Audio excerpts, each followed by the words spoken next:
ખેડા જિલ્લામાં વરસાદની ધમાકેદાર એન્ટ્રી। ગળતેશ્વર તાલુકામાં 2 કલાકમાં અંદાજિત 3 ઇંચ વરસાદ વરસ્યો। ફાગવેલ તાલુકામાં 1 ઇંચ વરસાદ ખાબક્યો। સેવાલિયા, માલવણ, થર્મલ સહિતના ગામોમાં વરસાદ નોંધાયો। ભારે વરસાદને કારણે નીચાણવાળા વિસ્તારોમાં પણ પાણી ભરાઈ ચૂક્યા છે। ખેડા જિલ્લામાં વરસાદી માહોલ જોવા મળી રહ્યો છે। ખેડા જિલ્લામાં વરસાદની ધમાકેદાર એન્ટ્રી। ગળતેશ્વર તાલુકામાં 2 કલાકમાં અંદાજે 3 ઇંચ જેટલો વરસાદ વરસી ચૂક્યો છે। ફાગવેલ તાલુકામાં પણ 1 ઇંચ જેટલો વરસાદ વરસ્યો। સેવાલિયા, માલવણ, થર્મલ સહિતના ગામોમાં ભારે વરસાદ નોંધાયો છે અને વરસાદના કારણે નીચાણવાળા વિસ્તારોમાં પાણી પણ ભરાયા છે। કેટલાક વિસ્તારો પાણી થયા।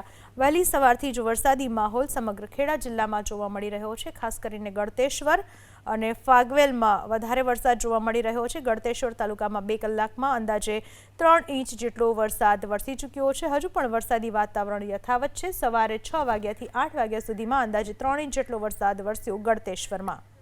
આ વિશે વધુ માહિતી આપવા આપણી સાથે જોડાઈ ચૂક્યા છે મારા સંવાદદાતા જલ્પેશ પટેલ। જલ્પેશ, ખેડા જિલ્લામાં કેટલો વરસાદી માહોલ જોવા મળી રહ્યો છે? કયા કયા વિસ્તારોમાં વરસાદી વાતાવરણ? જો પૂનમ, જે રીતના વરસાદ વરસ્યો અને ગુજરાતમાં સૌથી વધુ એવું કહી શકાય કે ખેડા જિલ્લામાં વરસાદ વરસ્યો। ગઈકાલે મોડી રાત્રે પણ વરસાદ હતો, સાંજે વરસાદ હતો, ગઈકાલે વહેલી સવારે વરસાદ હતો। આજની જો વાત કરવામાં આવે તો ગળતેશ્વર તાલુકામાં સૌથી વધુ સરેરાશ 3 ઇંચ જેટલો વરસાદ આજે વહેલી સવારે 6 વાગ્યાથી 8 વાગ્યા સુધીમાં નોંધાયો છે।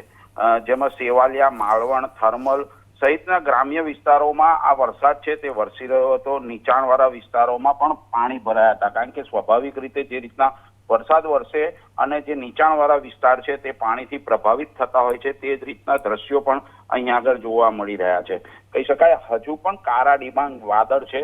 અત્યારે વરસાદે ચોક્કસ વિરામ લીધો છે, પરંતુ હજુ પણ વરસાદી માહોલ છવાયેલો હોય તેવું ચોક્કસ લાગી રહ્યું છે। સાથે સાથે ફાગવેલની વાત કરવામાં આવે, કારણ કે ગળતેશ્વર તાલુકાની પાસે જ આવેલો તાલુકો છે જે નવનિયુક્ત અત્યારે જાહેર કરવામાં આવ્યો છે। ફાગવેલ તાલુકાના ગ્રામ્ય વિસ્તારોમાં પણ વહેલી સવારથી જ વરસાદ વરસી રહ્યો હતો। એટલે કહી શકાય કે જે વાવણી લાયક વરસાદ છે જેને લઈ ખેડૂતોમાં ચોક્કસ ખુશીની માહોલ દેખાઈ રહ્યો છે। સાથે સાથે જે નીચાણવાળા વિસ્તારો છે ત્યાં પાણી ભરાયા છે, જ્યાં આગળ પાણી ભરાયા છે ત્યાંના લોકો પણ ક્યાંક ને ક્યાંક હેરાન થઈ રહ્યા હોય તેવું ચોક્કસપણે લાગી રહ્યું છે। પૂનમ, આભાર જલ્પેશ આપનો તમામ માહિતી બદલ।